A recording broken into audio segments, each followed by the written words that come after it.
Bonjour, nous allons encore apprendre la langue obé. Donc je lis Apprendre la langue obé de Côte d'Ivoire. Livre de lecture CP1 en Côte d'Ivoire dans les années 2000. Leçon 19. Je rappelle que j'apprends depuis quelque temps la langue obé. À ceux qui veulent bien apprendre cette langue, j'ai déjà fait plusieurs vidéos sur YouTube. Donc je reprends. Apprendre la langue obé de Côte d'Ivoire. Livre de lecture CP1 en Côte d'Ivoire dans les années 2000. Leçon 19. Alors, comme je l'ai dit, j'ai traduit page par page le livre de CP1 des années 2000. J'observe le dessin pour lire la phrase clé. Alors voici un dessin. Voici la phrase qui est à l'étude, qu'on appelle la phrase clé. Nanou tisse une nasse. Nanou tisse une nasse. Alors on va traduire cette phrase-là qui est à l'étude en wobé. Donc Nanou tisse une nasse. Nanou tisse une nasse. En langue wobé, on dit Nanou dba sort. Je reprends. Nanou dba sort. Encore. Nanou dba sort. Je rappelle que dans mon cours, le C renversé, c'est pour le O ouvert comme dans obligation. Traduisons mot à mot la phrase Nanou tisse une nasse. En français, nanou, en OB, ça reste nanou. Tisse, en OB, c'est dba. Une nasse, c'est sort. Il faudra faire attention à le cours précédent où ici c'était un T apostrophe. Ici c'est D. Donc nas pour tisser, on dit dba.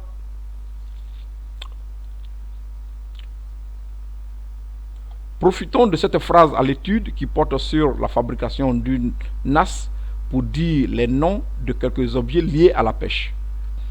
La prononciation en OB est en rouge. Pêcher, en OB, on dit point poids. Je reprends. Point poids. Une pêche est désignée par le même mot. Une pêche en OB, c'est aussi point poids. C'est comme en français, quand on dit toucher, qui est un verbe qui est terminé par ER, et puis le toucher, c'est ER aussi, et c'est un nom. Donc ici en OB, c'est la même chose. Pêcher, c'est point poids. La pêche, une pêche est désignée aussi par le même mot, point poids. Alors, on va voir en image quelques objets et quelques actes. Une nasse. Alors, en OB, on dit sort. Alors, la jeune fille en haut, plus haut, elle tisse une nasse. Alors, voilà une nasse traditionnelle. Le poisson, on met cette nasse-là dans l'eau, c'est pour attraper le poisson. Et le poisson va entrer par ce petit orifice-là. Dès qu'il entre, alors il ne peut plus en ressortir. Voilà, et donc il est capturé. Alors, ça c'est en Afrique subsaharienne qu'on trouve ça, là où il y a le raffia et autres. Alors, en Afrique du Nord, il y a une autre technique. Alors, cette fois-ci, ce n'est pas tissé comme dans le cas précédent. Ici, c'est un filet et il y a un dispositif, comme si vous regardez bien le dispositif à l'intérieur, et donc une ouverture. Cette fois-ci, la ouverture est grande. Le poisson entre, il passe par cette ouverture-là et il tombe dans ce grand récipient qui est là, ce grand filet qui est là, et donc voici les poissons ici sont piégés. Donc je reprends. Une nasse, c'est sort, que ce soit traditionnel ou que ce soit modernisé. On continue, toujours pour ce qui concerne les objets liés à la pêche. Un filet de pêche.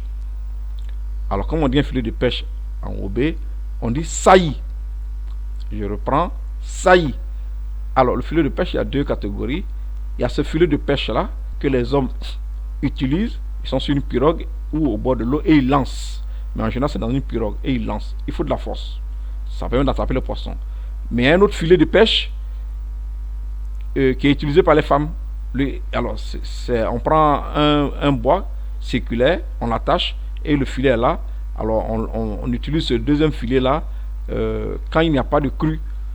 Alors quand en période de saison sèche, on vide un ruisseau et les poissons sont piégés, alors on utilise ce deuxième filet là. Ça c'est pour les grandes rivières, les grands fleuves. L'autre qui est à côté c'est pour les grands fleuves. Donc j'ai même présenté une image de la scène. Une pêche au filet. Donc le filet fait les femmes. Alors on dit en OB, point poids, saïmou. Je reprends, point poids, saïmou.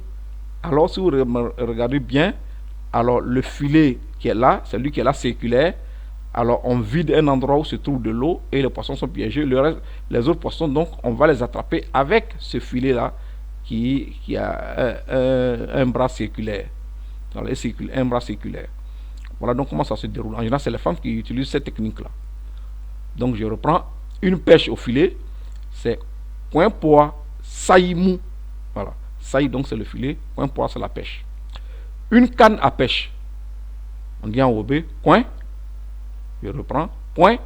Alors, évidemment, dans la canne à pêche, il y a la canne elle-même, il y a le fil pour le fil de pêche, et au bout là-bas, dans l'eau, il y a l'hameçon. Voilà. Toujours en ce qui concerne notre thème, qui est la pêche, un poisson, on dit en OB, SMI. Je reprends, SMI. Alors, j'ai mis 2 S, tout juste pour dire qu'il faut siffler légèrement avant de dire SMI. Donc, SMI, SMI. Ok. Donc, c'est un poisson. Un crabe, on dit en OB, K. Je reprends, K. Alors, on le pêche aussi, il fait partie des éléments qu'on pêche. Les OB mangent le crabe. Alors, quand il la pêche, il y a forcément de l'eau. Donc, de l'eau, je rappelle, dans un coup précédent, on a déjà vu les liquides. De l'eau, en OB, on dit ni. De l'eau, c'est ni. Alors, on pêche dans les ruisseaux, les fleuves, les rivières, comme on dit ça en OB. Donc, un fleuve, une rivière, on dit en OB, ni bou. Je reprends, ni bou. On continue. Toujours, notre thème, c'est la pêche. La mer. Dans une leçon précédente, j'ai déjà fait un coup dessus. La mer, on dit en OB, ton nien. Je reprends, ton nien. Une pirogue. Une pirogue en OB, on dit quoi? Comment on dit une pirogue en OB? C'est quoi? Alors, la plupart de mes leçons, maintenant, je les termine par des phrases pour que vous puissiez parler le OB et que pour que vous puissiez aussi comprendre. Exemple de phrases liées à la leçon du jour. Je fais un exemple de phrase. SMI, oui, BAI, NIE, ton nien, oui. Je reprends la phrase. SMI, oui, BAI, NIE, ton nien, oui. On va essayer de traduire mot à mot autant que faire se peut. SMI, oui, ça veut dire les poissons. BAI, ça veut dire gros. NIE, oui, ça veut dire son point dans. Ton, c'est le sel. Ton nien, c'est la mer. Donc, en fait, c'est de l'eau salée. Donc, le OB, la mer, il décrit ça comme une eau salée. Donc, ton nien, ni, je rappelle que c'est de l'eau. Donc, ton nien, c'est de l'eau salée. Donc, SMI, oui, c'est le poisson. BAI, c'est gros. NIE, oui, son, dans. Ton, c'est le sel. Ton nien, c'est la mer. Alors, la phrase SMI, oui, BAI, NIE, ton nien, oui. On va traduire ça en français. En français, on va dire les gros poissons sont dans la mer. On continue la deuxième phrase. Point poi. Koué, pe, ni. Je reprends lentement. Point poi.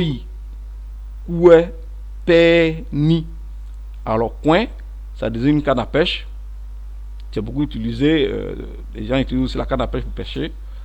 Poi, en général, ça désigne celui qui use de quelque chose. Koué, ni, ça veut dire maîtriser son, calmer son. P, c'est le cœur. Donc la phrase point poi, koué, pe, ni, ça signifie la personne qui pêche doit maîtriser son cœur. Bon, on va mieux traduire. Le pêcheur doit être patient. Voilà, je pense que la deuxième phrase, donc, c'est mieux traduit. Donc, je relis en OB la phrase. Point poi, koué, pe, ni. Si on traduit, donc la meilleure traduction, c'est le pêcheur doit être patient. Si on veut traduire mot à mot, c'est la personne qui pêche doit maîtriser son cœur. C'est pour dire que le pécheur doit être patient. Je vous dis merci.